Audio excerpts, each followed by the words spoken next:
Hi, Vadim's here. If you run into this common issue, I'll walk you through exactly how to solve it, fast and frustration-free. Very frequently, you'll find yourself needing to combine multiple Microsoft Word documents into one. Fortunately, Word has built-in tools to help you merge documents efficiently without losing formatting or structure. Let's walk through it. In this example, we have 4 documents.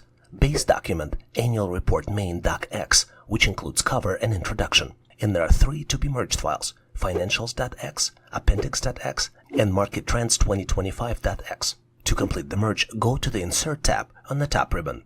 Click the object on the far right, then select Text from File.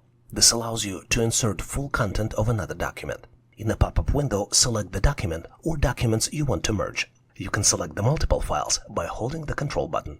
Click Insert and the content will appear where the cursor was. As you can see, content was inserted in incorrect order. Let's move items manually to make sure it reflects the content structure. Sometimes merging documents causes formatting inconsistencies. To keep things clean, use styles to maintain consistent headings, fonts, and layouts across merged sections. As you can see in this document, we use Heading 1 and normal styles. You can clearly see the structure in Navigation pane. All items are Heading 1. If you want to change that, you need to change the style. Finally, you can save the newly merged document under the new name to preserve the originals.